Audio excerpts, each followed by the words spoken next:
গল্পটা শুরু হয় আমার নানুর ছোটবেলা থেকে। আমার নানু ছোটবেলা খুব দুষ্ট ছিল।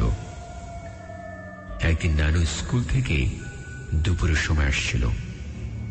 তখন আসার সময় একটা বট গাছ পড়ত। মা নানুকে বলতো যে কখনই যেন ওই গাছের ছায়াতে পা না দেয়। গাছটা নাকি ভালো না, কিন্তু নানু ভুলে সেদিন আসার সময় গাছের ছায়ায় পাড়া দিয়েছিল। এরপর থেকে নানু খুব আজীব আজীব কাজ করত, সবার সাথে খারাপ ব্যবহার করত, খুব রেগে যেত। নানুর বাবা কবিরাজকে যখন দেখিয়েছিল, তিনি বলেছিলেন যে সেই গাছটা খুবই খারাপ। খারাপ একটা জিন ছিল যা নানুর সাথে আছে, আর তাকে নানুর কাছ থেকে সরানো খুবই কঠিন। কবিরাজ দুটি কথা বলেছিলেন।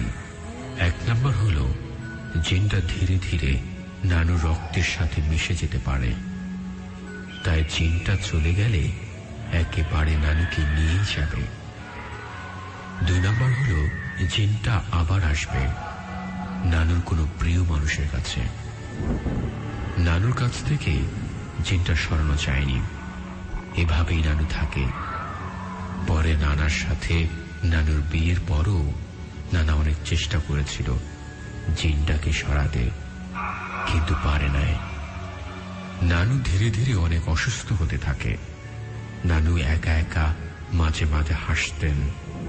এভাবে নানু একসময় খুবই অসুস্থ হয়ে পড়েছিলেন।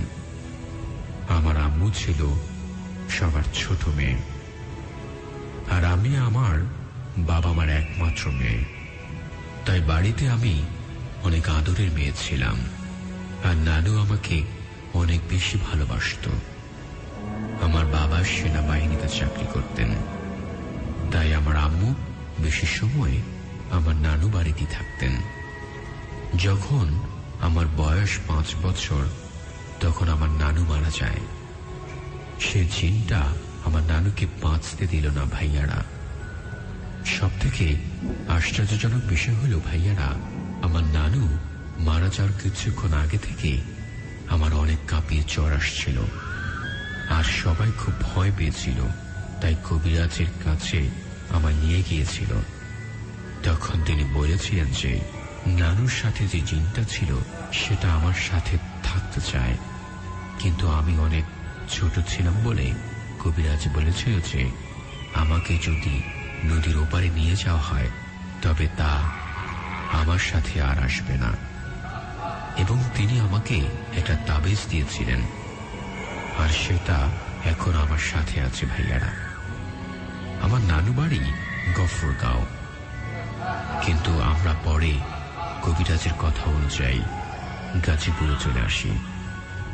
আগে আমি যখন ঘুমাতাম তখন আমি মাঝে মাঝে দেখতাম যে আমাকে কেউ ডাকছে। আমি এতটাই ভয় পেতাম যে আমি কখনো একা থাকতে পারতাম না। আল্লাহর অশেষ রহমতে এখন আমি অনেক সুস্থ। এই ছিল আমার আর আমার নানুর গল্প। ভালো লাগলে পড়ে শোনাবেন। আপনাদেরকে অনেক অনেক ধন্যবাদ। আমার নাম শেখ জাহান মাহফুজ আশা। আমি এখন মেডিকেলে কোচিং করছি। আমার জন্য দোয়া করবেন। Of course, আপনার জন্য